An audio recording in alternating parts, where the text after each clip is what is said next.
Allah rəhmət eləsin Nəsir müəllimi. Nəsir müəllim mənim müəllimim olub. Mənə çox yaxın olub. Bir dost kimi. Bir nə bilim, çox yaxın olmuşuq. Çox da xətrimi istəyirdi. Nəsir müəllim bu şəriətdə də var ki, insanın 4 tane valideyni var. Ata, anası birinci valideynidir.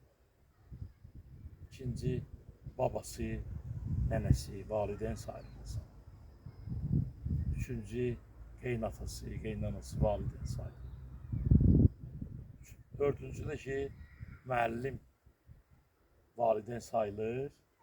Bunların dördündən o dördüncüsü müəllim ən yaxın insana, ən yaxın valideyn müəllimi sayılır. Bu nöqteyi nəzərdən müəllimin haqqı bizim boynumuzda var. Biz onu həmişə qəlbimizdə yaşayır. Biz onu heç vaxt unutmayacağıq. Allah onun ruhunu şad etsin.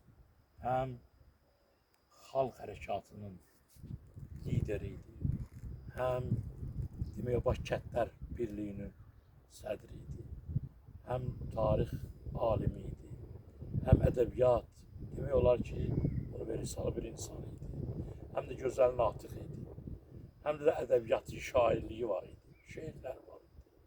Biz hərdən bir onu ilə şeirləşirdik. Nizamidən, Xətaidən, Nəsimidən, bir-birimiz üçün şeirlər oxuyurdu. Hərdən də öz şeirlərdən oxuyurdu. Mən də o vaxt həvəskar idim. Öz tezə yazdığım şeirləri gəlib oxuyurdum onun üçün. Gördüm ki, o qədər ləzzət edir onun üçün. Yəni də bu nöqteyi nəzərdən özü də şeirləri, yazdığı şeirləri hikmətli idi, ürfani şeirlər. Məsələn, bir dənə var burada misal çəkə bilərik mezarın üstündə ürfani. Bu şeirlərin də mənaları vardır. Söz var ki, şeirdə zahiri mənası var, söz də var, batini mənası var. Zahiri mənası aşıqlar üçündür, batini mənası ariflər üçündür, ürfani. Bu şeir özü həm zahiri bunun mənalıdır, həm batini. Səni gözləyirəm sabahım kimi. Gəlişin mənim üçün nurdur, işıqdır.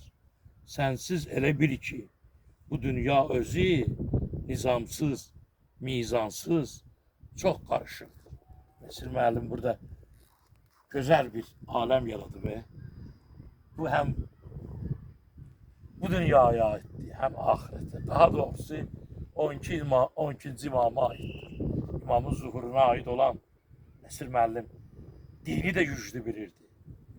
Dini elmlər də güclü bilirdi. Dünyəvi elmlər də güclü bilirdi. Natiqlikdə də ki, ona heç kim çata bilməzdi. Allah onun ruhunu şad eləsin, qəbrini nur eləsin. Allahümme salli ala Muhammed ve ali Muhammed.